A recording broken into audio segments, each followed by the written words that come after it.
Welcome to the Monthly Movie Marathon, February 2023 edition episode, whatever else you call this segmented part of our lovely little show where we marathon movies monthly. I am Nick Labaro, one of your hosts, joined live via satellite all the way from the mystical land of Sydney, Australia. Yes. Rotten Tomatoes certified critic Peter Gray. How are you, my friend? I mean, I'm bloody fantastic. Why? Why? Well, what can you legally say? What I can legally say is that I was at the Ant-Man and the Wasp Quantumania fan event where I've seen footage of the film and I got to speak to none other than Mr. Peyton Reed, Mr. Jonathan Majors, and Powell Rude. I still call him Powell Rude after that great Andy Samberg bit at the Independence. Who is kind of everything you want him to be and more. He's just like, he's so like, all right, we know that he gets the whole thing about him being like in his 50s and like he is impossibly handsome in real life. Like you could even just go, oh my god, I get it. And like just a lad, just a good dude. Like just like you just go, I want to drink with him. I want to have him tell me like really bad jokes and yeah. And Jonathan Majors like humble guy. Like yeah, I think I'm hoping that this will sort of propel, like with this Creed 3 magazine dreams, I think 2023 is like, you know, year of the major. Major year. Even. A major year for majors. Yeah. So that is what I can legally say. It's been a good time. I've got a pep in my step, shall we say. So to say. There we go. So all you lovely people you can choose which screen you want to watch. Really. That's true. It's very true, actually. Yeah, we normally don't leave recording to this late. Now, there was a reason. We were waiting for hopefully a visual gag now that we are recording the episodes on video, but unfortunately, and I'm going to, I don't know what the opposite of a shout out is because I want to give them shit. But there's a company called Light in the Box that I ordered some very funny t-shirts on for this special episode. I'm going to say, doesn't sound like a t-shirt company. No, because it was a custom-made t-shirt, and I may now be less out of $40. And if they come, they come, and if they don't, then we get to come talking about this episode, and that's all that matters. So we had a visual gag where for Magic Mike, we're going to wear 6-pack t-shirts based on the amount of shirtless men in these films, which did not happen. And we left it right into the last minute. And then at the last minute, Pete's like, hey, I'm going to Sydney to talk to Powell Rude. And I was like, all right, we'll zoom it up. We'll get a video out to the fans. I have the next best thing, which is I'm wearing a young Michelle Pfeiffer. That's young. She is beautiful, hey. Because I was like, this is my in to questions that guaranteed they won't be asked. So yes, I asked Paul Rudd about in I Could Never Be Your Woman, a movie that I guarantee many of you have no idea existed. But in 2007, Paul Rudd and Michelle Pfeiffer started in a romantic comedy. They played lovers. And then a few years later, she's in Ant-Man and the Wasp playing like his love interest's mother. Yeah. I was like, I'm going to ask you about that. And when I said I could never be a woman, he was just like, no, like those words Deep are just cut. never never said to him in like that sentence. So, so the next best thing to fake six pack shirts, Yeah.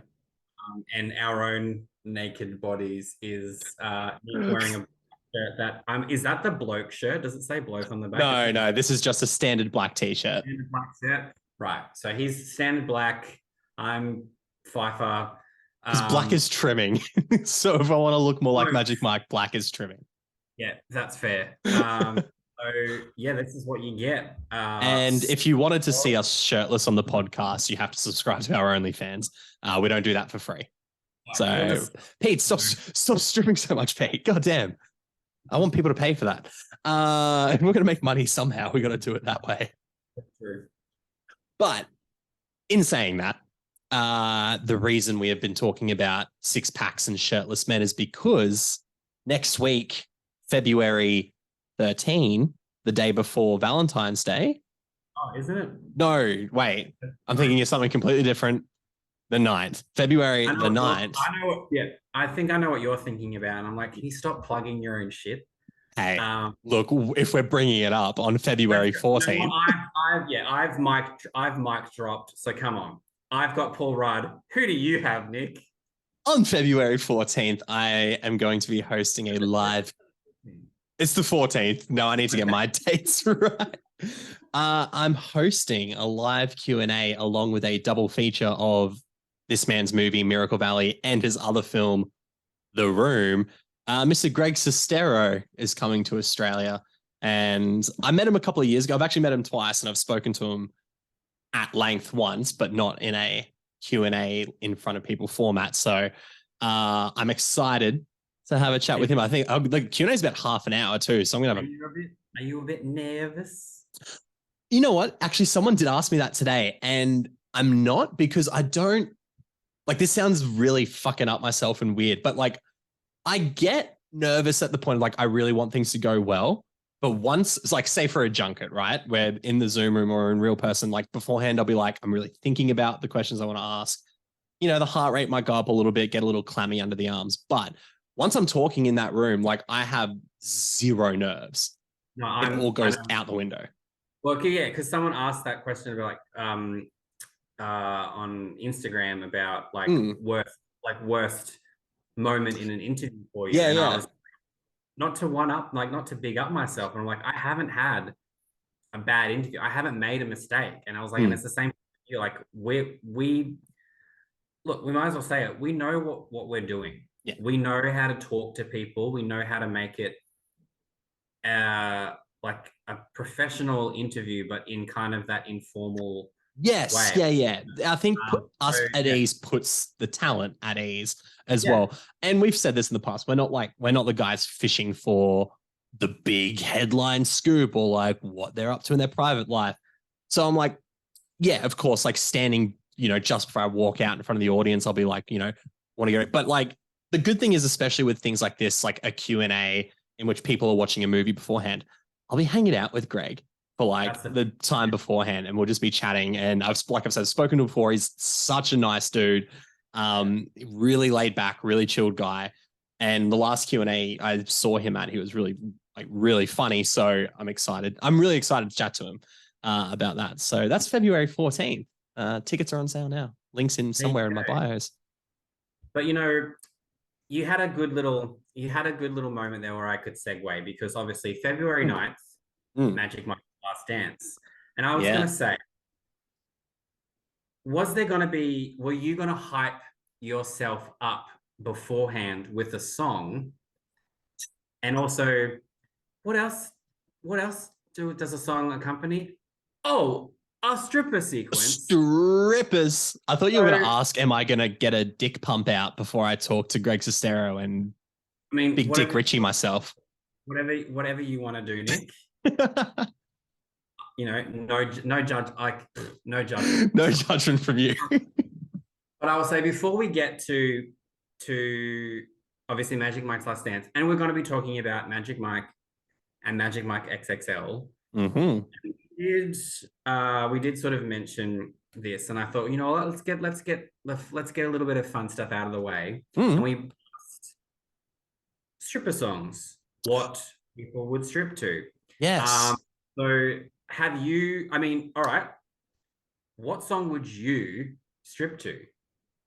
I think, and maybe this is like a recency bias thing Mm-hmm. because of like the song and what it is in like the zeitgeist. I genuinely think I could go fucking hard to WAP. I genuinely think I could like, because I don't think, For those who don't know, means Wet Ass Pussy by yes, Cardi B and Megan the Stallion. they're Stallion. But I mainly think that because and this is probably after watching the movies, I've probably got like more the demeanor slash size, maybe not the muscle of like a Tarzan, right? Who's doing all these slow, romantic sort of. Whereas I'm like, if I'm stripping, I've probably got a couple of drinks in me. Pete definitely knows what I'm like. When actually, I just had a visual just pop in my head of we've spoken about it a few times. That big night out we all had once. Our big night out. Our big night out, and this is the everyone getting to know us. There was a point when we were all dancing, I remember, and you had your hands on a table, and I just came up behind and picked up your legs. Yeah. I don't know if you remember this, but I remember this. I do. And it's like, it was weird because I feel like I didn't remotely flinch.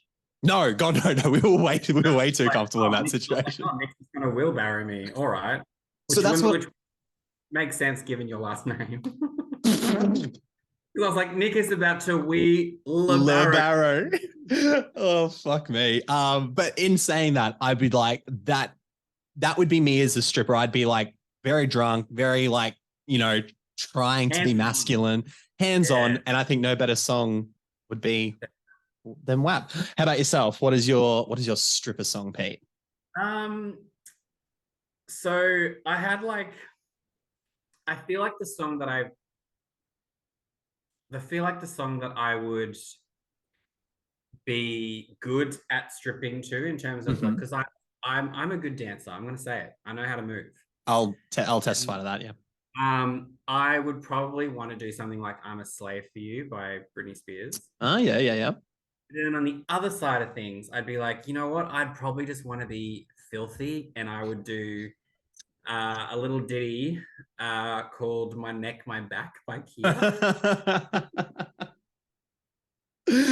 I mean, it makes sense, right? Like, I know that. Look, I've got a neck, and I've got a back, and I've got a crack. I've got a bussy. Yeah, so you don't have the pussy. My bussy and my crack. I feel like I could go pretty ham on those. Do you know what I find funny about our answers is that they're both songs that I guess in the vernacular of describing music, like they go hard. You know what I mean? Like they're not like slow, smooth song. Well, and they're all both about pussy as well. So. Like, what does that say? Anyway. What does it say about you more than it says about me? Yeah, that's true. I'd be like, oh, I can't wait to dance to a song about fucking pussy. Did you have a conversation? No, Pete, because you've I've been called out on this. I forgot to put the question up on Instagram. Did you have anyone? I did. Hey, there we go. Perfect. I had a collective group. So the songs that were in there were, yes, please. One song was weirdly "Wrecking Ball" by Miley Cyrus, which I can kind of see it. Yeah. Another one was another Britney Spears song called "Toy Soldier," which is like an album track. It's like that goes. And then the other one was I don't know the name of it. And they played it, and it's just like this, like, I guess kind of like a deep house song, but then they just say like what in the butt. Oh my God. What in the butt. They do that, and it's like, I know the song. You know that song? I know it, yeah. So South Park did it a couple of years ago, yeah. Yeah, so I'm like, I'm not mad at any of those. I'd happily watch a stripper sequence to any of those Any of songs. those songs. I guess we'll have Yeah, to see what happens on February 9, what songs we get in February. the ninth. In the Mm. what we are now expecting after our revelations today to be a sanitized version of Yeah, Magic Mike. So for context, I guess, both Magic Mike and Magic Mike XXL in Australia were rated MA 15 plus, so the equivalent to an R rating in the States. And for the normal things, bit of nudity, bit of sex, bit of swearing. But then this new film is rated M, which means audiences under 15 don't need supervision to go see it. So all your tweeners can line up, buy tickets, go see Magic Mike 3. I Australia is pretty lenient when it comes to certain classifications. Like there's definitely movies that have come out that are M that you're like, okay, that's pushing the MA barrier. But there's also sometimes that you're like, oh, I don't know how that got an M rating. mm. Where do you feel like Magic Mike's Last Dance may sit on that spectrum of being too sanitized or pushing the edge of what this classification could mean? I mean, when you brought it to my attention that this was M, I was like, I it's disappointing Yeah. because you know you have these two other films that are MA that embrace the sexuality, embrace the nudity, embrace all of that. And I'm not saying you can't have a sexy film Mm. that doesn't like it can get away with not having nudity. But I was like, but that's the whole point of these films. Right. Um, It's about strippers. Like it's and the key the fact that element, yeah, and the fact that it nudity. was like sexualized imagery, and as I said, I was like, it's a stripper sequence where we're not going to like we might get maybe we'll get like a little bit of butt. We might get a Yeah. G. I don't think we're gonna have like like how the opening of Magic Mike is just like him getting out of bed and like walking naked, and you're just like, oh, I'm in for a good time. Or Um, in Magic Mike, as we'll discuss, Big Dick Richie pumping his or Richieing his big dick, like yeah. quite Um, vividly. so I mean, I'm still hopeful for Magic Mike Last Dance Mm. because like I know something that Channing Tatum really wanted, and I think Salma Hayek will be. I feel like I feel like they'll actually probably have really beautiful chemistry. Yeah. But I feel like maybe this film will go for more of a sensuality over a sexuality. I think. That's an interesting, I like that because I think that'll definitely come up as we discuss the main differences between the two previous films as well. And I feel like, I don't know, like I feel like I want this to have the best elements of the first and the second movie. And we'll break down what we mean by that. But I feel like if it has the best of both the parts of those movies and it's a slightly sanitized version, I don't mind. But also like, and this is coming from me, a straight dude, watching these sequences is like almost like watching an action film, the way they're choreographed. I'm like, I sit there and I'm like, I'm fucking impressed at what some of these guys can do. Yeah. So we just need some good scenes. We need some good dances and charming potato. Like he has gotten better and better in his career. Like he's good in Magic Mike. I love him in Magic Mike XXL. I loved him in Lost City. I loved him in Dog. Like I like what he's doing with his career at the moment. I watched recently the Vanity Fair lie detector interview he did. Fantastic. He is just like a naturally charming Mm, person. yeah. But I felt like it also took a bit of time for that to like like when Step Up came out, it was like you don't need to be a good actor for those films. No. Uh, and then like She's the Man, I felt like we kind of saw a little bit of his comedic, and he played that himbo role like really well. Really well. And then I can't remember the name of the I film, mean, but he did the Jump Street movies too. yeah, right before 21 Jump Street, which is where I feel like a lot of people went, oh shit, like Yeah. you're a genuinely great comedic actor. He did a film with like Vince Vaughn and Winona Ryder Yes. called I'm looking just I want before to say turn. Oh, he did a couple of things. He did like Don Johnny did Side Effects. He did Haywire with Vince Vaughn. Not The Dilemma. Ugh. the dilemma. Oh, No, right. Yeah. Okay. yeah, the dilemma. Yeah, He yeah. did that. He had a small role in that as like I think he was playing like Winona Ryder's like boyfriend in that. Mm, And I remember watching it. I didn't like the film. Like I thought it yeah. wasn't actually good. But when he was in it, I was like, shit, you're really, really funny. Really good in it. Yeah. And then he sort of, decided to sort of embrace that and he went on this other path. And we had like, as we said, like the 20 Jump Street movies, we had like White House Down. I mean, Foxcatcher. Which I still to this day, he was robbed of an Oscar nomination for that film. Oh, fuck yeah, he was. Yeah, yeah, absolutely. He's fantastic in that movie. Yeah, so it was like, so when Magic Mike came out, and it's like Magic Mike is like 11 years old now, which is like that's fucked to think. That came out so long ago. I was working at the video store back then. Which is funny in like Magic Mike, he makes a comment of like because he's like in his, I think he's like in his 30s in Magic Mike, and he says like, I don't want to be a 40-year-old stripper, and then I'm like, are you now a 40-year-old stripper in Magic Mike's Last Dance? Like, do you reckon they might bring that up? That might be a whole part of the callback. Yeah, so I remember when Magic Mike was announced, it did seem like really like we're making a movie with Channing Tatum, and it's based on him being a stripper, and you sort of think, all right, this isn't going to be anything to write home about. No. Then Soderbergh signs on, and you're like, oh, like the guy that made Out of Sight and Traffic and Ocean's 11, right? And Ocean's trilogy, and you're like, he's directing this. All right, maybe it'll be something. And like I remember seeing Magic Mike at the preview screening. And naturally, yes, this film has incredible dance sequences. It has a lot of nudity. Some of the nudity you'd be like, it feels like Channing Tatum knows what he looks like. So it makes perfect sense. Do you blame him? But I was surprised at how much story and how much like emotionality was in this film. Like I'll quickly jump to Magic Mike XXL in terms of Magic Mike XXL is the film that I think a lot of people thought Magic Mike was going to be. Agreed. Yeah. So the nitty gritty of Magic Mike, all its technical mumbo jumbo aspects, came out in 2012.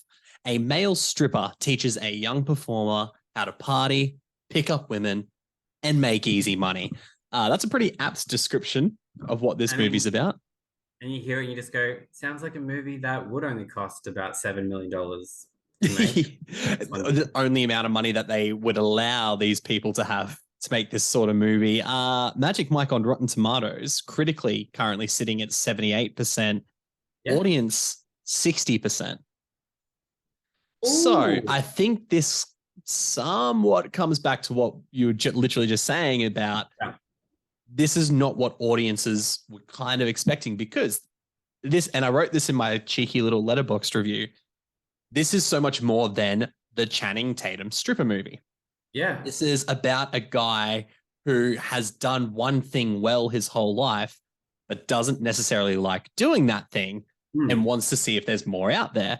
So it's like a pretty familiar tale, but it's just one that's the background of something that Channing Tatum grew up doing, which was dancing and stripping. And gosh, golly boy, does he do it well. So my gosh, the man knows how to move, and it makes my I get my fans out. I mean, look, yeah, like it has to be said. It really is quite amusing too, because obviously the first time I saw it, Channing is kind of who you hone in on in those. Oh God, yeah. And I remember when I first saw it, I was aware of who Adam Rodriguez was from. I think he was in like one of the CSI shows. I was familiar with Joe Manganiello because of True Blood. Yep. Obviously, Maddie McSee. Matthew McConaughey for those who. Couple of lawbreakers out there tonight. No. He is pretty fucking good in this movie. I won't lie. And I can understand why people were like, it's worthy of being nominated. I was like, He should have been nominated for an Academy Award for Best Supporting Actor. He's He is really good in this movie. But yeah, I was saying like, and obviously like Kevin Nash, I knew Matt from. Bomer. Well, Matt Bomer, I wasn't. Oh, like I knew from White Collar. Because I was gonna say, was White Collar kind of big at this point? Yeah, but I remember like seeing Matt Bomer and just going, "Oh, yeah, right. You are very handsome." The Ken doll. Yeah. And then Alex Pettyfer, who I knew from Stormbreaker. Stormbreaker, yeah, right. I remember watching that as a kid. Then, yeah. Had he done I Am Number 4 before this? Or? I don't know. No, he must have. Because I think I Am Number 4 was like 2011. I think it was before. So he yeah. The funny thing was like Alex, I think to me, it reminds me of like the Taylor Kitsch thing where I feel like they were trying to make Alex Pettyfer a thing. Yeah. And it just wasn't going to happen. Complete tangent. I have so many things to talk about. Basically, go. Was the fact that you put Channing Tatum front and center in these dance sequences because he can really fucking dance. And then when you go and rewatch it and you just go, the other guys just, they don't move that well. They're there too. They're there and it's like, it's not like they're bad dancers. Like I mean, Joe and Kevin, there's so much of them as human beings that it's like, it's not as fluid. Especially Kevin Nash. Yeah. Which is kind of, I'll just say like for Kevin Nash, especially because he's a wrestler, like he's a former WWE star. Yeah. And they very much play on that. Whereas Kevin Nash, he does like the Tarzan stuff and Joe you would argue like romantic stripping, I guess, if you were to categorize it. But yeah, it was quite funny to rewatch it and realize like that they're not all perfectly in sync. Like there's always one better than the other. And what I really actually appreciate about that was the fact that it's showing that there's not this polish to this profession. Like it's not like, ooh, like it's all like it's not. It's like it's kind of dirty. It's kind of gross. They actually, there are scenes where like you see rips in their costumes. Totally. Like when Matthew McConaughey at the end, he does his ripping moment and he gets his thong like ripped. Yeah, so like the side of it comes across and you can see him holding it on with dear life. That was because all of the female extras weren't they're not actors. Like, yeah. We're gonna just get women, and they got a little bit overzealous with McConaughey. And you know what? I mean, I understand it. But if you're there, when in Rome, right? When you've got a Texan pole in front of you, why not reach for the stars? The old Texan pole. And I think that, and they left that cut in where he's holding it because it's like it shows that this is like a really kind of like just not a perfect profession. Even outside the dancing, like I think it shows that a lot more when you realize like these guys are, and I guess it is more so with Channing Tatum's character, but I guess talking about the other guys for a second, they're making their own costumes. They're sitting there and sort of, they got to sew all their own shit. They got to come up with their ideas. They're all just hanging out after a night's work at the bar, just drinking, talking to chicks and stuff. And then it's obviously more exacerbated with Channing Tatum's character, who's named Mike. Who would have thought? But in the regards of like, he kind of has to hustle it a little bit as well. He is like out there in the clubs trying to get girls to come and watch their show.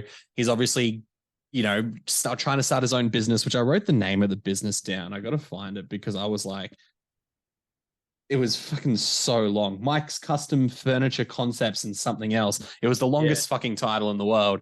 But he has like a couple of businesses going. So it has that, when you say like that dirty feel to it, that like less than polished feel, it's because it is occupied by guys who have that sort of vibe about themselves. Not to say Channing Tatum or Mike's character is like a dirty bloke, but it's not as prim and proper and polished as like, you expect to go, well, not expect, but you would think maybe you go to a strip club, you have all these like really fit dudes there and they're going to do, you think of like men, like, what is it? The Men Down Under or something? Thunder from Down Under. Thunder Down Under, right? You think it's a bit more of like a choreographed stage show. It's like, well, no, these guys are just on stage and then all of a sudden they're jumping off stage in their fucking G-strings, dry humping, bridesmaids to their, into their life. So I like that this movie does that. And I think the subtleties or the nuances of, okay, these guys aren't all professional dancers, but they've got fucking 6-pack abs. They're pretty decent looking dudes, and they don't mind, they don't mind exploiting their sexuality for cash. Then that's the movie that, is the story that's really getting told here. Yeah, but then you sort of offset that, and you have like this tale of like, because as much as this is like, it is Channing Tatum's movie, Yes. like it is, but Alex Pettyfer's character, like the kid, as I keep calling him, like that becomes like a very like strong core of the narrative, because and like in some ways I think Alex Pettyfer's involvement does unfortunately shaft the other guys. Like we don't really get a lot from. No. Obviously the sequel really bumped that up, which I loved. Yeah. But we get that the kid is he's trying to hustle the same way that Mike does, but he isn't doing it as smartly, and he wants to get immediately to the end, like the end game, and doesn't really want to he wants to like cut a lot of corners, which is why we see with him with the drug deals and things like that. Well, even early on in the construction bit as well, when he's like stealing the cans of Pepsi and stuff, like he's just he has like a real chip on his shoulder too. He has the aura of someone who's like, I don't fucking need to be here, but you do. Like you're broke, you're living with your sister, like rent free. You obviously he has a bad relationship with his parents. Like get rid of that chip. You need the help. So and it's funny because like obviously that's part of the character, but behind the scenes, Alex Pettyfer and Channing Tatum did not get along. Really? Okay. And you kind of see that on you can screen. Like, because do you think you kind of see him getting just like yes, he looks like yes, Mike looks after the kid, but you can see it a lot of the time almost him just being like, oh, just shut the fuck up and just do what I like. There is that kind of big brother relationship that he pisses him off a lot, and like I think knowing that Alex Pettyfer like pissed off Channing Tatum, it's like makes it really. I didn't know that. It makes it like fascinating to watch their dynamic, because it's at some points you just like Channing Tatum like looks like he really fucking hates him. Yeah. But I also think it was because like I feel like Alex Pettyfer like also felt like he was a bigger star than what he was as well, which kind of leads into him having the chip on his shoulder. Like it's quite funny because he's like, he feels like, like I don't have to be here. Like it's almost like he's like, I don't have to do your fucking Magic Mike movie, but I'm doing it anyway. And you're like, you kind of fucking do, mate. Because it strikes me as the sort of thing where it's like it's an art imitating life, but he's like, I'm working with Steven Soderbergh. I'm not working with Channing Tatum. But like, okay, so then I'll put forward this question: do you think Alex Pettyfer's good in the movie? I do, but I'm the same. I'm like, but there's something there that I don't think is that good. Yeah, it's like there's just like what I really, really love about this film is like every single line of dialogue, every single like delivery, it all feels natural. It all feels like it feels like we're like literally a fly on the wall watching. Like the way the conversations play out. Like I can see why some people go and be like, why am I watching like a 10-minute conversation between these two people? It doesn't feel interesting. But I feel like that's what makes the movie interesting, because you're just watching these people go about their lives. Like, and it's like the way that Cody Horn and Channing Tatum play off each other. Like there's one scene where on the beach, and she's like, I don't want to be part of like this bro pack thing, this lifestyle. Lifestyle. And Channing Tatum like makes a joke, and she and she kind of has this like really, I guess in some ways it's not a very attractive laugh. I know what you mean. It felt authentic. I know exactly what you're talking about. It's like it feels authentic. Like it feels like you're watching two people in this really beautiful moment. Whereas I feel like under a different director, I feel like they'd make their love story like more like more beat by beat, instead of it being like, well, yeah. And which well, is why, because Soderbergh sort of like really pulls the camera back a lot. And we like yeah, that fly on the wall feeling is like there's so many long takes of far away shots. Whereas you're right, any other director would have been like, this is the moment they're falling in love, like close up, close up. Will they kiss? Won't they kiss? Like I never felt that. I never felt yeah, like that kiss was coming. These characters, yeah, but I was always like, there's something here.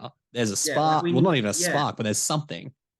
yeah, and it's like, and you can tell that she's interested in Mike, Mm, but when they have that argument about how she's like, what do you want to do with your life? Like, why don't you go off and do it, or just mm, admit to what you are? And that's when he's like, I don't want to be a 30-year-old stripper. And he's like, this isn't who I am. yeah. And then it's even more heartbreaking when he has, $13,000 saved up, and he's like, the business plan seems like it's good. Like this, when you see the furniture he Right. makes, it looks like fucking good furniture. There's he's hit like a niche market of people who Yeah, would want to buy that sort of yeah. stuff. And it's Yeah. like, and I get why the banks would probably go, this isn't worth it. But I do love it, that bank scene where he walks in, he's wearing like his little glasses and his it's like, suit, yeah. But it's pulls the like cash out.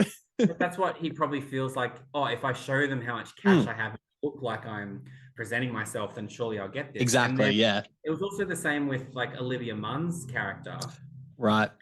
when that's kind of revealed that this whole time she's She's had a boyfriend, even though yeah. they've been sleeping together. And he's is it's like that revelation where he's like, oh, I'm not needed. Like I thought you were the one person that I kind Yeah. of had something with, and then you've just gone off and done this. And she's just like, yeah. And Because and especially with Olivia, heartbreaking. it's heartbreaking, yeah. Because especially with Olivia Munn's character, you could also, and this is somewhat what I've read into it as, she's a psychology major, right? Like she's doing this really what a lot of people consider to be sort of higher level of learning or a higher level of job. And so he's Yeah, sleeping with someone who makes him feel more superior. Like he's like, oh, if a chick like this wants to fuck me, then I must be doing something right. And that doesn't diminish anything about Cody Horn's character and what she's doing, because she's also studying, but she's just a bit more, lives in a small apartment, yeah, not going out to these fine wine dinners. Like one of the dates, all the things they go on, they're just like at a beachside cafe having burgers and yeah, stuff like. And it's that thing I think Mike realizes, oh, this is, I don't need to pretend to be someone else to be happy. And I like that this is the story of the film, or I like that it's the core message of the film. And I'm going to say this in the sense that I do like this movie. I actually think it's a really good movie, yeah. but there is so much other filler stuff that I was Oh, like, it bogs it the fuck down. Like there is just a tediousness to some, and I think a lot of it somewhat is Alex Pettyfer's character. I think some of it is Cody Horn's acting, which I know has come under scrutiny before from people. But there are moments where I was like, "Are you awake? Like, are you?" There's authenticity, and then there's like mumblecore authenticity, yeah. No, which is a bit I back and can, forth.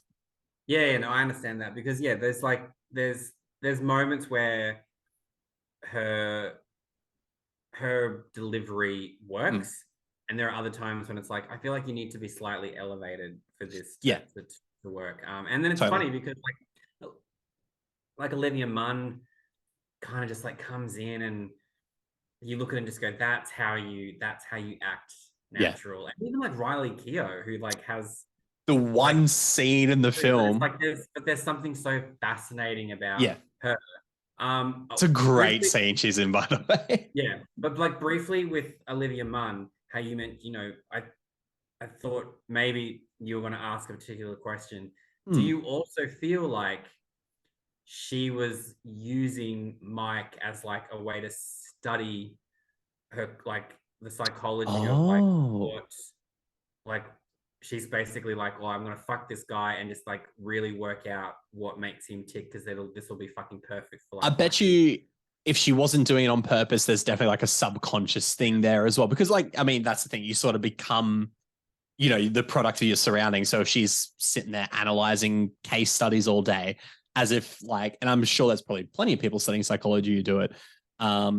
probably do it to themselves too. They're like, I study psychology to find out why I'm fucked up, sort of thing. You're constantly always doing it to other people as well. So it's kind of, I didn't think about that before now, but it kind of makes sense.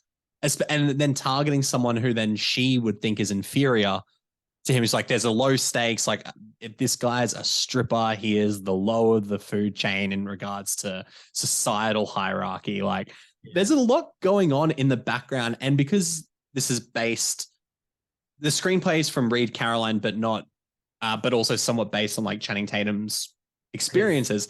It'd be interesting to see to understand what input he had into that sort of stuff. He's like, this is how I felt, because we call him Charming Potato, and he comes across as the dumb, lovable guy, but he's a pretty like intelligent dude with some of the decisions, like just as Channing Tatum as a person. So I wouldn't be shocked if he's like, for so much of my life, especially early on, everyone was just like, nah, man, you're like bottom of the rung stripper dude. Well, yeah, I mean, because you're like, he was an extra in a Ricky Martin music That's video. right. Yeah. He did a lot of modeling where, it was all to do with him being shirtless. Like a lot of the films he's done, he's had to get naked. He was under scrutiny early in his career, because it was kind of like a case of, if you didn't look like that, would we have seen you in so many roles? Because his acting wasn't amazing. Yeah. So yeah, I think he would probably look at it and just go, I'm fully aware that I got to where I was looking the way I did.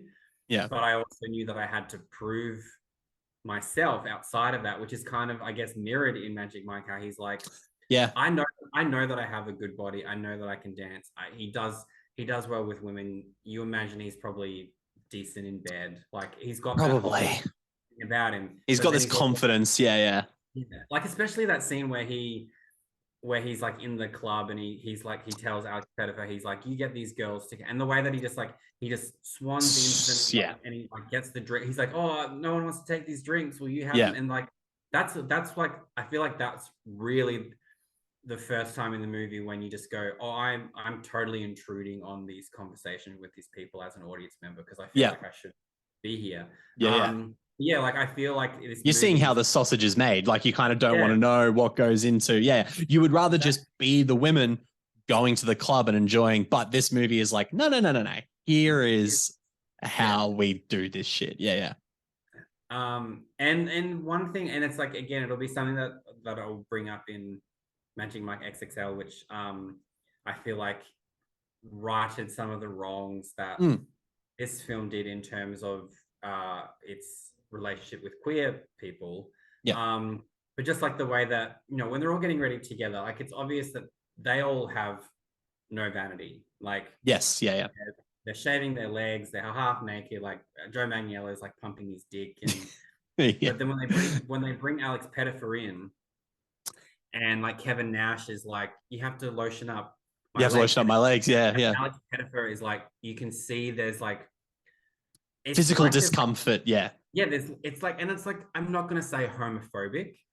No, you can see that he's like, I'm not fucking touching your legs. I think he says that too. He's like, I don't want to fucking do this, man. Yeah. And then they're just like, go on, man. And then, he sort of begrudgingly starts to do it. And they're all just like, yeah, I'm fucking with you. But and you don't see any men like in the clubs with them or anything. So there were moments in Magic Mike XXL that I was like, oh, I'm glad they actually they've redeemed that sort of because you imagine that, yes, there are females that want to see this, but there are men that would want to see these guys strip. Totally. But also, it was 2012. Yeah, I know what you mean. I don't think we were entirely ready. Like, I don't think the audiences were ready for it. For there to be like, we're going to have straight guys strip, but we're going to have gay men watching and being a part of. Which I don't know if Matt Bomer was out at this point as well, which is kind of interesting to see. I don't think he was at this point. Okay. So and I guess that's an interesting dynamic from a behind the scenes perspective. And I think of that scene specifically, especially with Alex Pettifer, I think that speaks a lot to his character. I don't know if that's intentional in the movie, but I think it speaks a lot to his character as well in the regards of like, the chip on the shoulder comes from so many different levels, and part of me would be like, or part of me would assume that he's like, dude, I'm already here I'm here getting dated in front of dudes. Like, I'm not going to do this gay stuff. And it's like, no, that's not how you should see this. Like, that's not what this is at the end of the day. So this literally has nothing to do with. He's like, dude, we're about to go and dance for 100 women and get paid to do it. Like, but I think you're right. And we'll definitely bring it up in XXL. Like, I think how they redeem it's quite brilliant. I want to touch on two things, I guess, before we move on. First thing is, and we already kind of said it, but Matthew McConaughey is fucking brilliant in this movie because he's a caring sleazebag. He's I will look after you if you're helping me, but as soon as I get the chance to go, I'm gonna go. And in fairness, I think I remember, like, because I've probably seen Magic Mike maybe 3, maybe 4 times now, like just over the course of fucking 11 years. Holy shit. So like I've always thought he was the bad guy, but on this rewatch, I was like, oh no, he's actually so similar to Mike. He's a hustler and he'll do what he needs to do and he'll say what he needs to say to people to get what he wants. Yeah. And then I think the catalyst then is when Mike realizes he doesn't want to do that anymore. He sees Matthew McConaughey's character in that negative light. And I think the movie shifts the narrative on him as well, because like, long story short, Matthew McConaughey owns this club that these guys strip in, pays them the door fee, whatever they do for the night, takes the money for the lockers or whatever, all that shit. Yeah.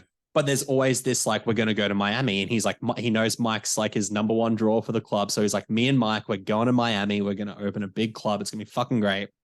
And then as Mike starts having, more aspirations and dreams outside of stripping, there's a rift that comes between them. And then Matthew McConaughey is like, all right, I'm going to train the kid up then. Like, fuck you, Mike. Like, you're not going to come to the stream with me. I'm going to train the kid up.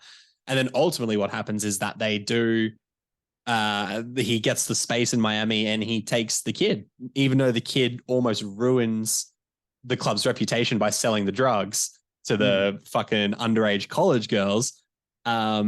He's still like, yeah, but Matthew McConaughey's character is still like, yeah, but this kid would probably be a big draw in Miami and I know he'll get the money in the door.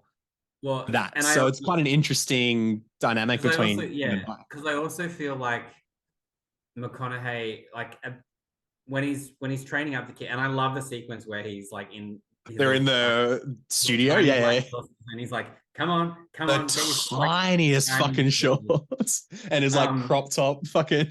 I love it, man. He's good, and he's like grinding on Alex Pettyfer and stuff. Yeah. But like, I feel like even though like the kid completely fucks the shit up, I feel like when Mike sort of starts to question a few things, it's because I think McConaughey realizes Dallas as his name. I think he sort of realizes, like, oh, he's like, Mike's gonna talk back to me, and I don't. That's not what I hired you for. So I feel like he knows that even though the kid fucked up, he's like, yeah, but this kid, as much as this kid wants to take over the world, he still needs me, whereas Channing Tatum, Mike, doesn't. So I feel like that's why he's like, I'll forgive all of that. And then that's also just further proof for Mike to just go, I was never like, you just always wanted to help yourself, which he understands, but it was like, yeah, but you're doing it at the expense of other people. Whereas Mike, I feel like he sort of wants to actually help people with him. He's a bit more compassionate. Yeah. Whereas Dallas is just like, no, I'm doing this. I'm like, whatever I need to do to get for me, there's, collateral damage essentially. And then, because, I mean, you see that, like, the drugs, that all fucks up. He owes like, 10 grand. The debt. Yeah. And like Mike, even though he shouldn't have to, he's like, I'll just pay the debt, because he doesn't, he knows like what is going to happen to the kid. So I think he looks at it as, I can't have remotely on my conscience, because even though I've told the kid what not to do, I still brought him into this life. So and now, especially if you're trying to get with his sister as well. Yeah. The other thing I wanted to now I've just added a second thing in as well. Steven Soderbergh's direction, right, he's always had a specific style, a very sort of I resist using the word bland, but it's very much like you know what I mean? Like it's the fly on the wall aspect is like, oh, I'm just watching, but he captures it in a very unique way. Yeah. But the fucking sandbar party with the green sky, that's because it's such an oversaturated yellow. I was like, and too much is too much, right? And but it also like the whole film has a very yellow. Yeah, totally. Yeah. But yeah, the sandbar scene, because like when Mike and I've forgotten Cody Horn's name in the film, but when they're walking together, and the way that he's shot it is like they're out of focus, and then the water looks like little like diamonds. Yeah. It all just kind of like gets lost in it, and you sort of just go, I know that I'm watching two people walk near the water. It just doesn't look like that. And sometimes you go, I wouldn't mind a little bit of natural light here.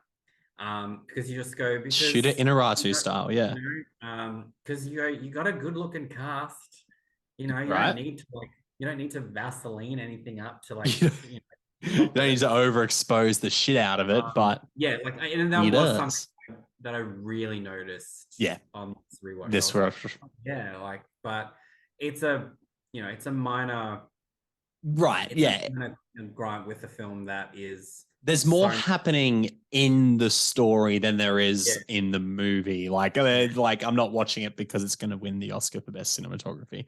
Yeah. Before we move on to Magic Mike XXL, do you have a favorite dance number from the film? Is there one that you were like, because I know this would probably be an easier question to answer for Magic Mike XXL because there is a bit more of a emphasis on it, I guess you could say. But in this film,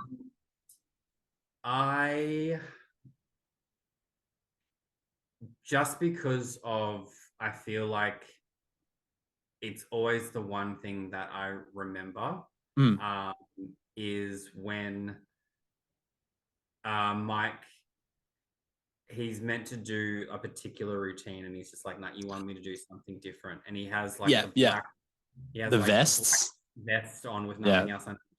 And the spin with hot at the beginning, his body just fucking mental. And then what he does with his like, because he's got like a hip hop R&B background, like he knows how to, like the way that his body moves, it's like, because like I know straight guys that are just like, it's fucking impressive. Like it's it's not gay to watch it and just go, the way that his body moves is incredible. I know Joke have such a respect for the athleticism of these guys because some of the, especially Channing, some of the shit he does, I was just sitting there going, fuck. Yeah. Like, and the only other time I've had that reaction to a stripper scene is when Jennifer Lopez fucking claps her heels in fucking Hustlers, right? Yeah. Like, and and it's one of those things where you go, we knew that he could dance from Step Up. Yes. And then you watch it and just go, he's like, it's all legit. So that's probably my favorite, just because of it's just Channing. There's like a real like fuck you energy to it. It's also incredibly sexy. So that would probably be my favorite. Yeah, that's fair. That one's probably up there. For me, it's always the shot that was in the trailer too of when they all come out initially. So it's not necessarily the dance. Yeah, they're doing. Yeah, that's right. He does the fucking body shakes. But they're like, they're in the jeans, and I think half of it is the way Soderbergh shoots it, because it's this really cool shot that's like panning through the crowd, and then like the way they're like fucking robot moving through, and I was like, that's fucking cool. I think the pony routine is fun too, because obviously sets up like the theme song of now stripping everywhere. So I think the pony routine is a lot of fun too. Which is a testament to Channing Tatum, but also a detraction from everyone else who had a routine in the film, because you kind of go, they're not shown enough. They sort of start a routine and then it cuts away to something else. And I feel like Channing's stripping scenes are like they're shown for the sexuality and they're showed for the impressiveness of it all. Whereas I Yes. feel like the other sequences are played for like the comical effect. Yeah. Like, You're Joe like, Manganiello, oh my, he busts his back because the girl's oh my God, dead. that's right. Yeah, yeah. And it's like it shows Matt Bomer like as Ken, like the Ken doll, The like Ken coming doll, down, Tarzan, fucking and then firefighters. and like Yeah. even like Alex Pettyfer's first one where he like sort of Comes out in his fucking clothes. and his like hoodie and track pants, Hoodie and like, trackies. That's right. briefly shows his bum and like it's That's like he's right. a bit like so. It's I feel like everything else is played for more of like a comedic. I will say moment. Alex Pettyfer finishes that scene well when he jumps off and starts like grinding on the 21-year-old. Like, Yeah. make out with her and they're just like, you never ever ever. Yeah, that's right. Yeah. And then I mean, I also do have a small yeah. a soft spot for like when McConaughey does the Ladies of Tampa. Oh my God, yeah, that's fine. But that's such a strong, it's such a strong way to finish as well. Like, because the movie just leads to that point. Because I know everyone's like, oh, Matthew McConaughey in the stripping movie is like, and it's like, well, no, he's going to be the closing act of the movie. Yeah. Like, and it's like, and I think we also, because obviously at this point, like this was like yeah, I know. This is the peak of McConaissance because Yes. we had Dallas Buyers Club like I think a year after this. Yeah. This is around the time he did Mud, Yeah. Killer Joe. Like he was doing amazing things. He was a brand new man. But I think we also forget that, like prior to that, McConaughey was getting his kid off for Fool's Gold and How to Lose a Guy in 10 Days. Rom-coms everywhere, yeah. He's getting it, and it's like, so it was kind of funny that you sort of go, so we're watching a stripping movie with Channing Tatum. Oh, and Matthew McConaughey as well. Is he going to get his clothes off because he fucking doesn't know anything else? And it was like, then he does. Yeah, but he's really fucking good in it. And I was like, and he looked like he was in his, I don't know, he would have been in his 40s at this point. Surely. I would even say like mid to late 40s. Like dude's looking good. Fucking, and I love that like we get almost like they knew what the audience wanted when he's like in his thong and he like bends over like to the camera. Yeah. Cheating to camera. Like that's like some good glutes. So, man's chiseled. Man is chiseled. Dallas B chiseled. So that's Magic Mike. And I think it's safe to say we both appreciate it for being more than just a stripping movie, but it's not perfect. Like there are things about it that do let it down. But we'll also say, as much as, or like critics found it better than they were expecting, it's 60%, which isn't awful for audiences. That's true. That's very true. But let's also just say it cost them $7 million. Oh, they made their cash back. This movie made like 170. It's something crazy. Yeah. Its opening weekend was like in the 40s or 50s range, and everyone was just like, "What the fuck happened?" Yeah. Here? Like it defied expectation. And the annoying thing is like, well, it's funny saying, "Oh, if this was made today, it'd probably go streaming," because like Magic Mike's Last Dance almost went to streaming. Yeah. It was planned for HBO Max, and it was only because HBO Max then rescinded and was like, "No, we did HBO Max and we did the day and date cinema thing." For the pandemic, yeah. We are now cinema's back. So let's put it back in cinemas. But if Magic we want Mike, that Top Gun money. Yeah, but Magic Mike it's like defied expectations by earning as much as it did. And it's just like a really lovely reminder of like the amount of money that original films can make if they're just given the opportunity to do so. Right. Exactly right. Now moving on to Magic Mike XXL, which I don't think is any form of fun euphemism for the size of penises. I think it's a very just responsible sequel title, if you ask me. No on the nose little jokes there. On the nose big jokes. It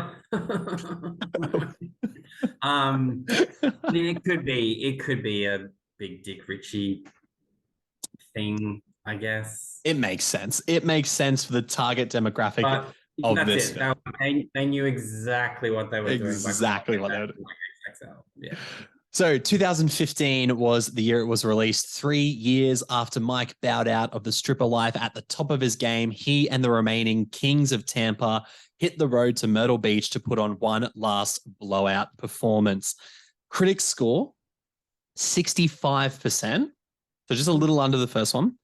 Audience score 55%, which shocked me. I'm not going to lie to you because, and you know what, Pete, we potentially maybe, I'm going to tell you right now, we might be living in a bubble because I know at the end of our Mithrigan episode, we both said how much we both really like this movie. And I stand by that. Even after this rewatch, I fucking love this movie. It is, no joke, I think one of the best bro road trip comedies made. It is funny. It is, the camaraderie between the group is fantastic. Yeah. Obviously, in the context of it being a stripper movie, there are exciting, well choreographed stripper scenes. I definitely think there's pacing issues. That will definitely come up. But the places these guys go and the things that they do and the things they explore and then the things they find out about each other along the way, I'm like, it's a genuinely fun, like just guys being dudes movie.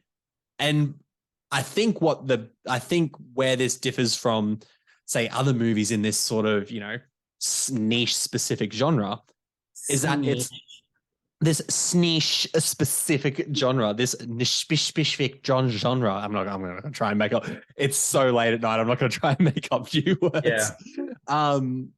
What I think separates this from what you would normally assume would be a masculine testosterone driven film is that there's still masculinity, there's still testosterone driven, but they're dudes who go to a drag club and embrace LGBT culture, and they're not scared to eventually open up emotionally to each other. It is a form of masculinity that is so far opposite from toxic that I identify with. I'm like, I like the fact that I'm a straight white dude, but I'm not the, right-wing affiliated fucking homophobic, transphobic, black. I was wondering where that was going. Racial sort of dude.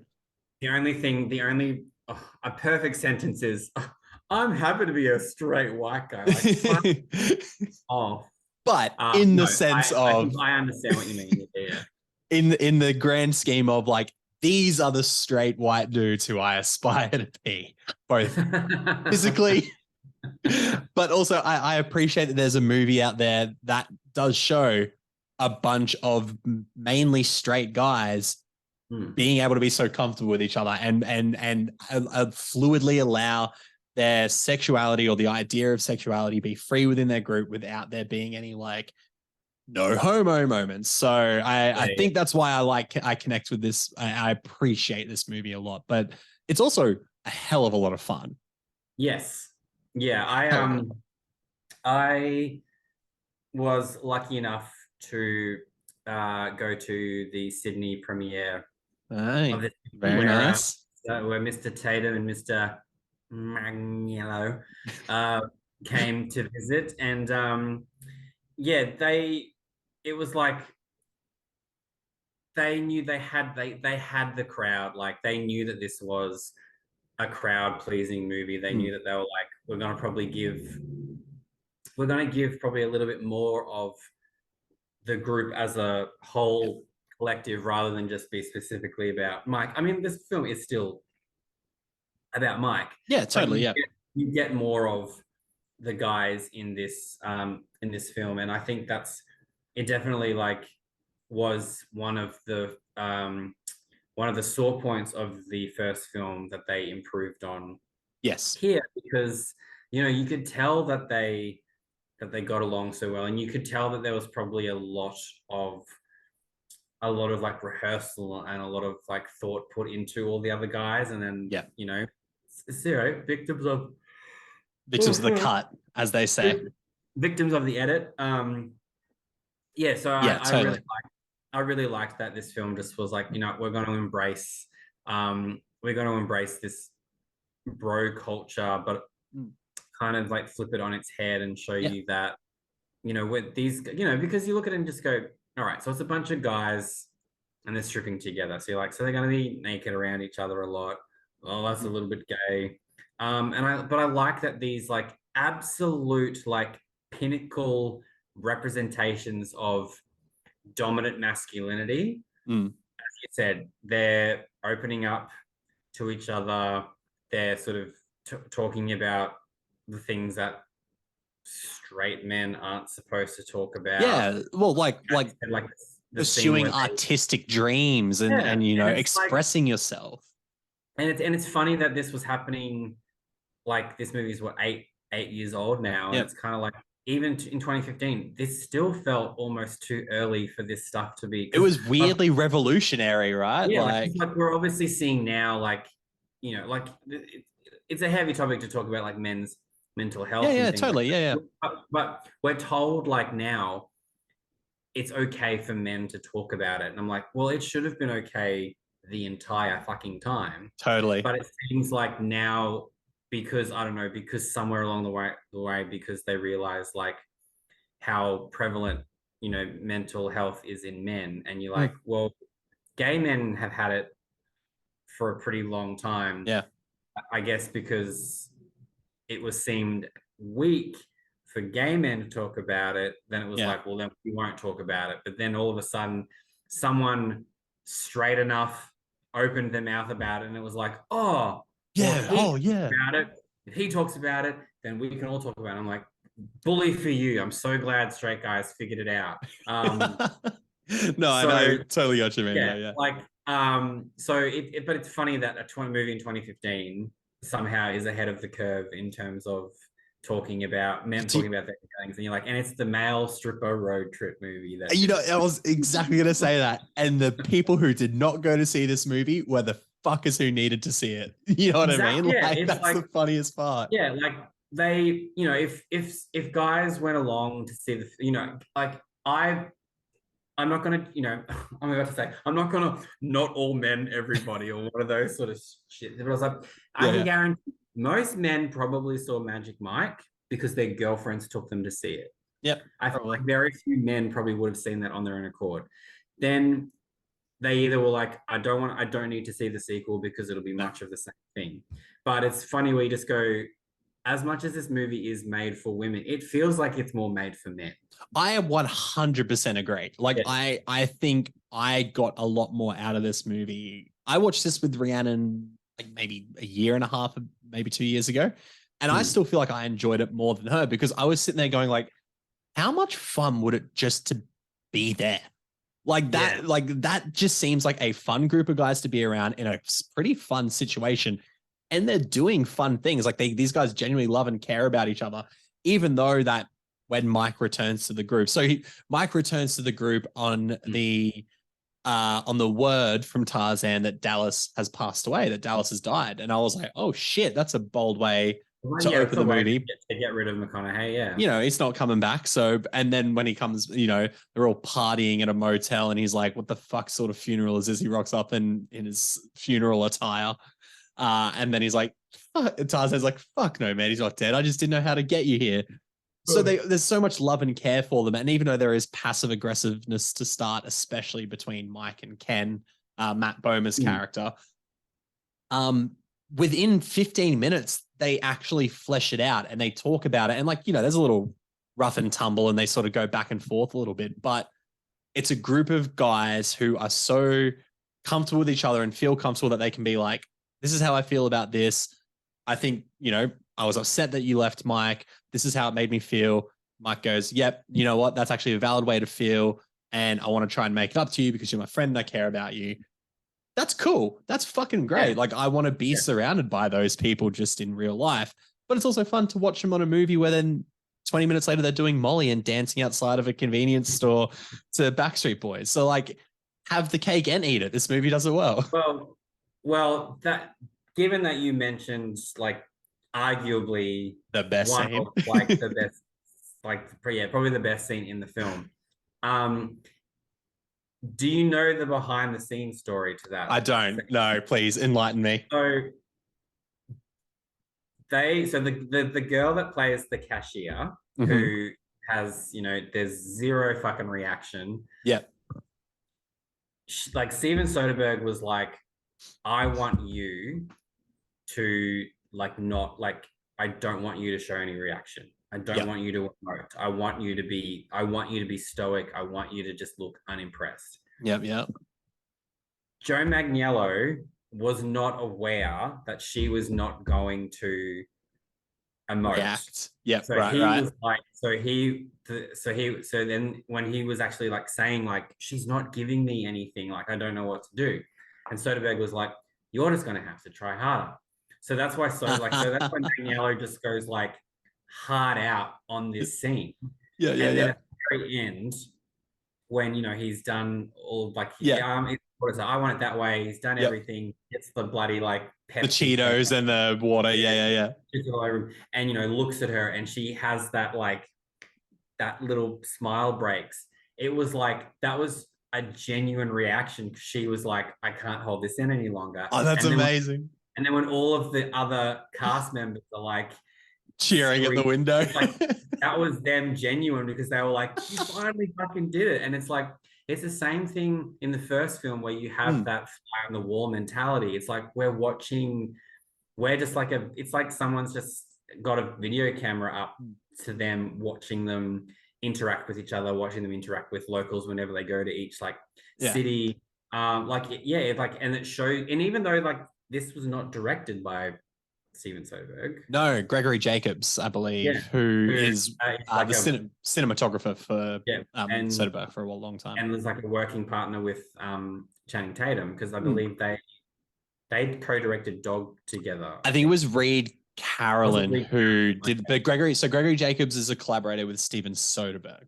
Right. But funnily enough, Steven Soderbergh was the director of photography on this film. Yeah, it was. They kind of like flipped roles. Yeah. Yeah. But you can see that Soderbergh has like influenced or informed Gregory Jacobs here, but at the same time, Gregory Jacobs has gone, I'm just going to ease up on my filters a little bit. Yeah, that's it. This is it's a much more natural, like palatably visual movie. But it's like, and it's funny because like the flip side of that is like, because he goes so natural with the lighting, the scene like on the beach again, fucking beaches with Amber Heard, it's like really fucking dark. Yeah.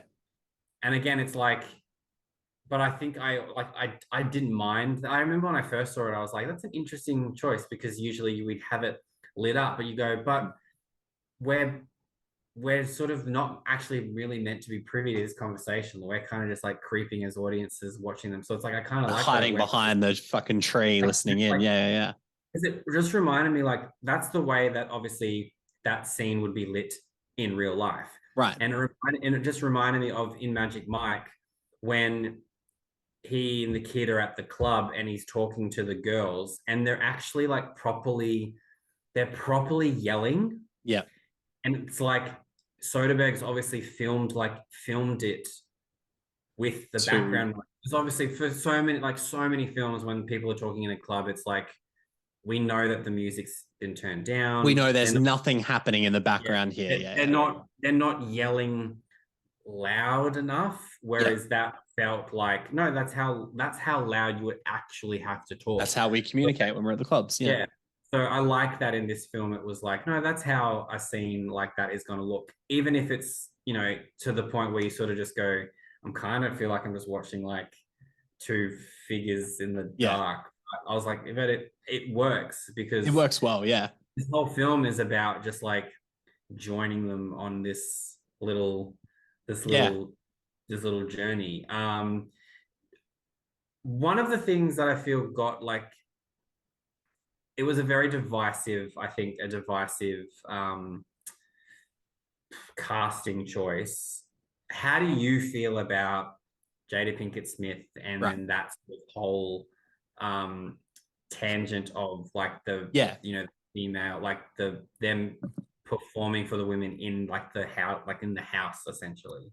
I'm gonna talk about this scene and then the following scene at Andy McDowell's house too, because both scenes have moments that are necessary to push the plot forward. So in regards to Jada Pinkett Smith's house, because she owns this like mansion that is ultimately It's like almost like a club. it's like almost like a brothel, It's really. like a brothel for male strippers. Like it genuinely is. And there's these rooms where it's certain types of performances happening. I will say that I do think the Childish Gambino addition to this film, for me, I was like, it's actually a really great scene because it shows the sensuality side of it rather than the Yeah. sexuality side. I think Yeah. he's very naturally charismatic, and I think I love the build up to that scene. How he's asking her, like, "What's your name? What do you Yeah. love? Where are you from?" And then he turns it into a song. I was like, "Fuck, that's like I get the appeal of that." Yeah.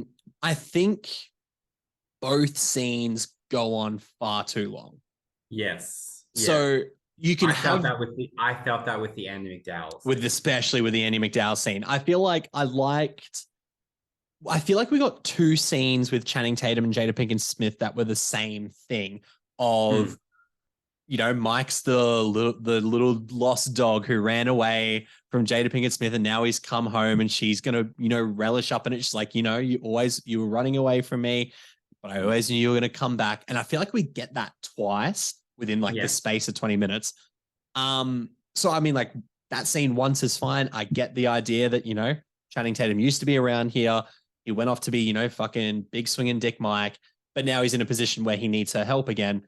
What are you going to do? Okay, I need you to perform for me tonight. And then that would have been perfect. Those scenes would have been great. And then, they get the car to the next place. I don't think I actually quite like Jada Pinkett Smith in the film. I actually think she's, she has this confidence in her, in her demeanor, in her own sexuality as well, which is then seen later on in the scene with Elizabeth Banks, which I think is very funny, but it's very telling about her character as well.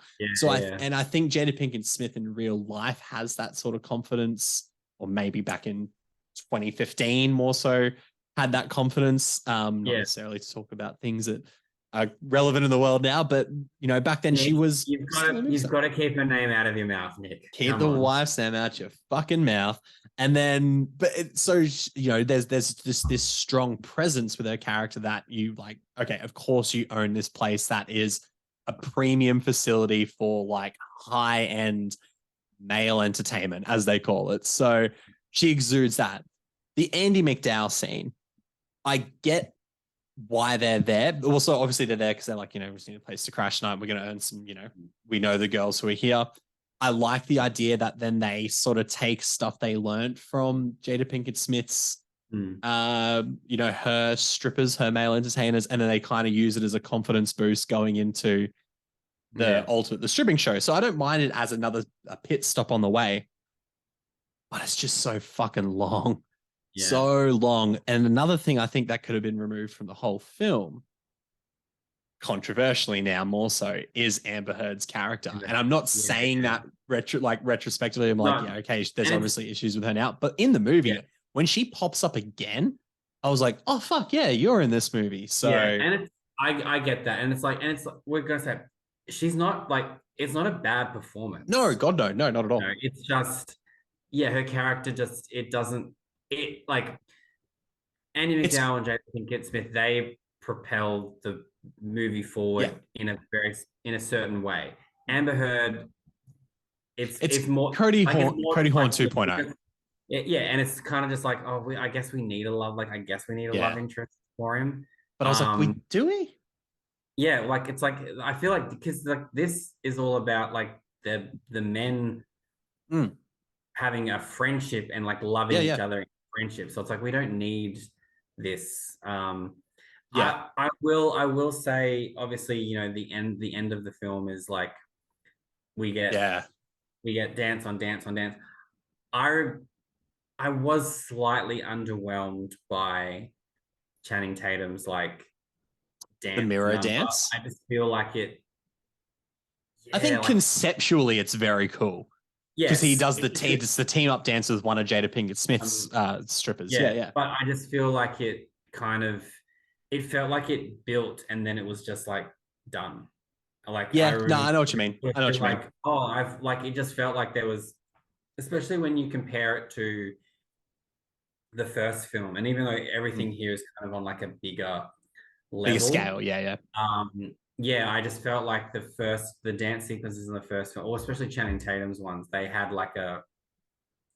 felt like more like they had a big beginning, a middle, and an end. Whereas this one felt like it was building something, and then it kind of just like was like, oh, we're going to finish it now, and it felt not as punchy as you imagine. And then this is like the final moment as well, so I feel like it kind of was a little bit Yeah. like, oh, all right, like not awful. Like you, if you watch that, you'd go, that's a fucking amazing sequence, and him and I think it's Twitch, Twitch. Yeah. Yeah.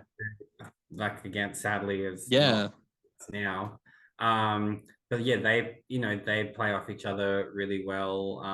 But Yeah. yeah, I think I just felt like it could have conceptually, used more. Yeah.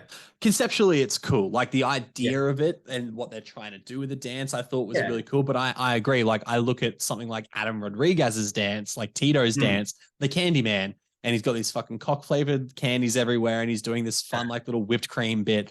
I was like, that's to me. I was like, okay, you're having fun with the premise. You're having fun with the Yeah. idea. You're giving the entertainment. I get why Channing Tatum did it the way he did, because he obviously has been like, I'm like less of a stripper and more of like I want to provide an experience for these ladies. Like, I get it. But Yeah. Which is for your kind of finale funny. of this movie, I'm like, go big or Yeah. go home. Which is kind of funny because that's what he then essentially did with like the Magic Mike live shows, where he was like Right. he kind of like the creative director and kind of And that's what it was. It was just, over, oversaw all of that sort of stuff. it's all about those bodily fluids Yeah, at those which shows. I'm always mad that I had tickets to that and COVID just fucked it for me. There'll always be another chance. There'll always be, when those muscle shirts come in, we'll be doing the show. So Yeah. Oh yeah. Random and talking about obviously Magic Mike XXL and then Magic Mike's Last Dance. I'm going to bring up a question, yeah. a little bit of, I guess, trivia. This doesn't have your answer does not have to relate to Magic Mike XXL. I just thought this would be fun. I thought I'd throw it out there at you. You had no idea I was going to do this. No. This is off script. So Magic Mike's Last Dance, we know, is Channing Tatum and Salma Hayek Pignol, I think is the way. I think so. Yeah. Tandaway Newton was the original. Yes. Choice. There was a whole lot of Channing Tatum said this, Tandaway Newton said that. We don't really know what the full story is, but Salma Hayek has replaced her. My question to you, Nicholas Labaro, is there a piece of casting that like someone was replaced, but you would prefer to see the original choice? To see that version of. Or, that and where it was replaced for the better. Right. So the one where it was replaced for the better is obvious to me, is when Michael J. Fox replaced Eric Stoltz for Back to the Future. Because I've seen the Eric Stoltz footage and I'm like, oh yeah, you needed someone who was a lot more eccentric and a lot more like boy, like a bit more energetic. He's playing that weird. He was playing it weirdly dramatic, where I was like, no, this is a fun movie where you're like, the first part though, it's knowing that someone got replaced, and would I rather see that version of theirs? Oh fuck. Do you have one while I'm thinking? I know the one that I'm glad was replaced. Okay. Which is most obvious fucking answer. Which is Annette Bening was originally Catwoman. She got pregnant. She got pregnant. Pfeiffer swooped in. Right. And history was fucking made. History was fucking Nothing made. against Annette Bening, but no, she's fantastic. But also, so that is mine. Yeah, right. Yes. I'm stumped on that one because I'm trying to like go back through like movies I love too and be like, oh, who was playing this? Who was playing that? I don't have one now, but I'm going to try and have one by the end of the show. Okay. But I like that. That's a fun fucking question, Pete. God damn it. You should do interviews or something for a living. Oh yeah, maybe. Should talk. You should ask celebrities this question on a basically at this point in time daily basis. Yeah. All right, no, I'll come back to you on that one by the end of the episode. We'll backtrack on the movie a bit, and we'll go back to what we were talking about in the first film about how this movie embraces the LGBTQI plus community a little bit Yeah, more, yeah. more so by going to a drag club Yeah. and not only just being there and obviously being like, hey, we know the performers, we are, we've known them for years, we're good friends with them, but also getting up and voguing, which Oh, you have to admit, Channing Tatum fucking it's steals the show on that one. that is Man can vogue. that is a good Vogue. Yeah. So that scene in general, I think that scene works because it is matching the energy of the rest of the film. Like Yeah. it is just another fun moment of these guys letting loose, having fun. Like this is obviously like, this is our last ride together as the boys. And like, let's go do something we all love doing. They always say it's, as part of their trip to Myrtle Beach, it's like the thing they do every year. Well, fuck yeah, let's go, dance at this club. So I think the scene's a lot of fun. The scene is a lot of fun. And it never felt like, oh God, they're just putting in a gay aspect for the hell. Like it doesn't feel like that. It's like No. you imagine that male strippers like probably deal with a lot of attacks on their sexuality. Like Yeah. you imagine a lot of them are probably like, you must be gay because you're really good at dancing. You're a stripper, like Yeah. So I like that. There's like that weird sort of kindred spirit and that weird kind of understanding where drag queens and gay performers are like, yeah, we get it. Like Yeah.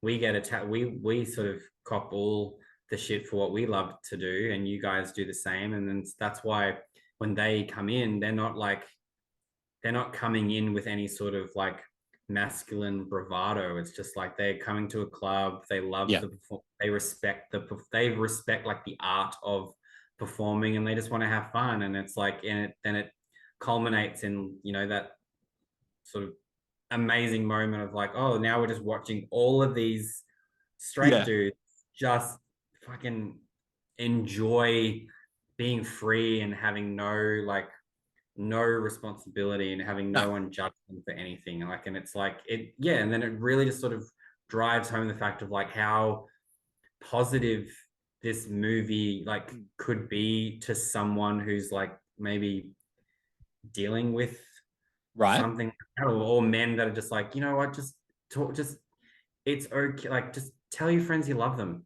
It's not gay. It's not fine. Fuck no, it's not. Yeah. And there is, as someone who's been to a live one, there is nothing more fun than a drag show. Right? Hey, fuck. I will never forget my first, I guess, like adolescent to young adult experience seeing one for the first time, because obviously, like many people, Rhiannon loves RuPaul's Drag Race. And there was just one night, oh, look, and I'll be the first to admit, like, I don't watch it. Like, it's just not on, but I'm not a reality, unless it's classic white dude, unless it's like sports reality TV. I'm just like not into any reality TV. But she put an episode of Drag Race on, and I was taken aback by how manic those episodes are edited together, because at one point people are just talking in a back room, and then there was a smash cut, no introduction, and then a drag queen's coming out and doing like a massive performance, and I had no idea what was going on. But in saying that, the first one I ever saw in person, which our friends at the Wickham put on, it is some of the most entertaining shit you will ever see.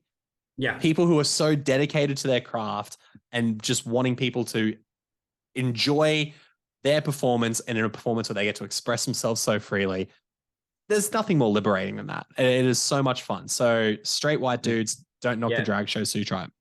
I was like, it's funny. I was like, it's the straight white guy on this podcast who's like saying, I'm an advocate. I'm an advocate for the drag shows. I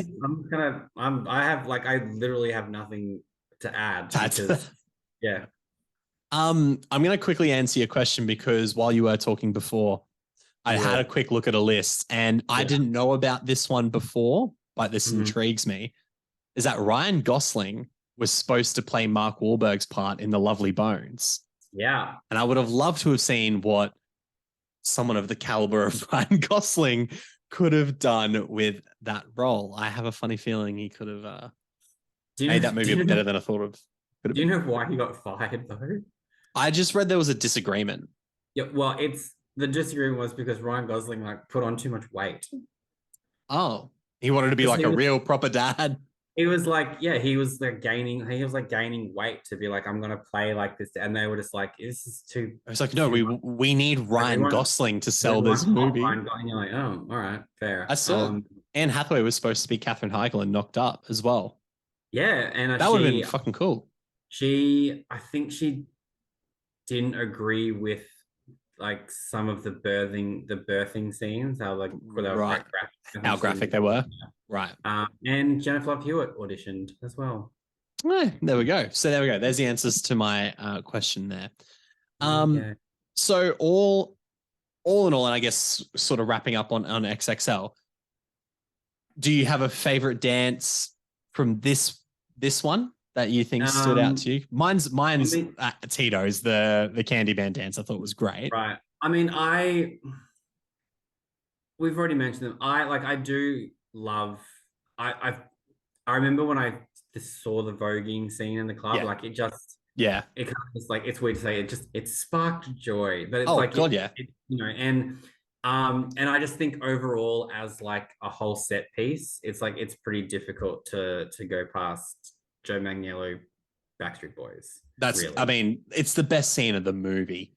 Yeah. Like actually, no, I'm changing mine from Tito to that. Because I was just thinking about the last scenes.